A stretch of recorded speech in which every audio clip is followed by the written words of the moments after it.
কেউ কেউ বলছেন যুদ্ধ মানেই শুধু বন্দুক, তারপর হচ্ছে হাতিয়ার, এগুলো না। যুদ্ধের আরো কিছু দৃশ্যপট আছে।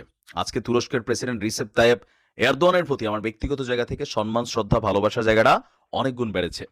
কথা দিয়েছিল কাকু যে অ্যাকশন শুরু করব, তবে এত দ্রুতই যে তিনি অ্যাকশন দেখাবেন সেটা আবার ভাবি নাই। তবে ওনার অ্যাকশনটা কামান, বন্দুক, গোলাতে নয়, ডিফারেন্ট একটা অ্যাকশন। তবে এটা চরমভাবে ইষ্টিরে হালকা রূপসার ভালোবাসা দেওয়া হয়েছে। ঘটনা হচ্ছে, গেল কয়েকদিন আগে এরদোয়ান একটা ঘোষণা দিয়েছিলেন যে তুরস্ক ইসলির সাথে সকল ধরনের ব্যবসা, বাণিজ্য, কূটনৈতিক সম্পর্ক ছিন্ন করবে। তো ইসলি বিষয়টারে ভাবছে হয়তো হালকা, কিন্তু আজকে এটার প্রমাণ চলে আসছে।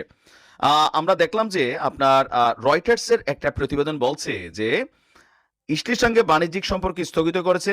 এবার তারা ইসলির যে প্রেসিডেন্ট আছে, প্রধানমন্ত্রী না, প্রধানমন্ত্রী হচ্ছে নেহু, প্রেসিডেন্ট যিনি আছেন তার সাথে এক অদ্ভুত কাণ্ড ঘটাই বসছে ইসলি। আর এটা নিয়ে কেউ কেউ সমালোচনা করছেন, তবে আমরা যারা আছি আমরা প্রশংসা করি।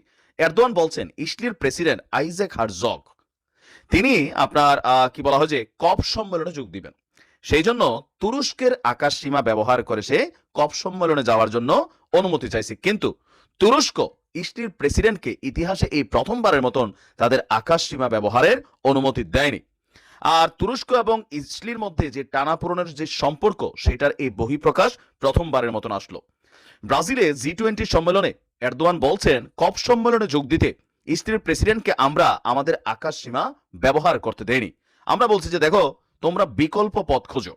প্রতিবেদনে বলা হয়েছে আজারবাইজানে অনুষ্ঠিত কপ সম্মেলনে যোগ দেননি ইসরায়েলের প্রেসিডেন্ট। কেন যোগ দেননি? এই আকাশ সীমা অতিক্রম করতে তারা পারেনি।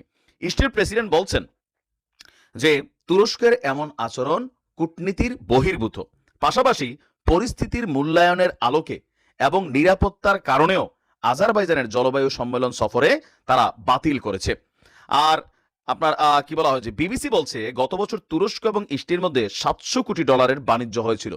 তুরস্ক এক বিবৃতিতে বলেছিল যে বাণিজ্য স্থগিতের ঘোষণায় এই মুহূর্তে তুরস্ক 700 কোটি হোক, 7,000 কোটি হোক, তারা পরোয়া করে না, সকল কিছুকে তারা স্থবির করে দিয়েছে যতক্ষণ পর্যন্ত ওই এলাকায় নিরবচ্ছিন্ন এবং পর্যাপ্ত ত্রাণ সরবরাহের সুযোগ না দেওয়া হবে, যতক্ষণ সেইখান থেকে আপনার তাদের সেনাবাহিনী প্রত্যাহার করা না হবে, এই সিদ্ধান্ত বলবৎ থাকবে।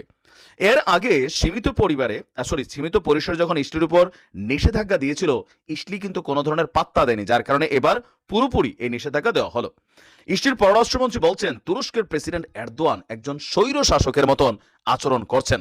এরদোয়ান তুর্কির জনগণ এবং ব্যবসায়ীদের স্বার্থকে অসম্মান করছেন, আন্তর্জাতিক চুক্তিকেও তিনি উপেক্ষা করছেন।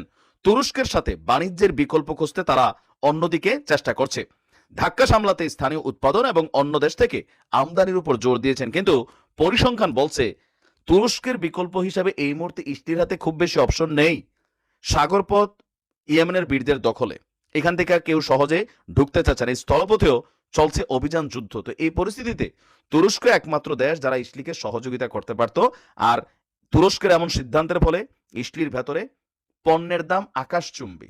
যুদ্ধের কারণে কিন্তু অনেক কিছু তাদের দেশের মধ্যে ঘটছে, যেটা আমরা বাহির থেকে জানি না। তবে এরদোয়ান বলছে তিনি তার কথা থেকে নড়বেন না। ধন্যবাদ এরদোয়ান কেমন সিদ্ধান্ত নেওয়ার জন্য।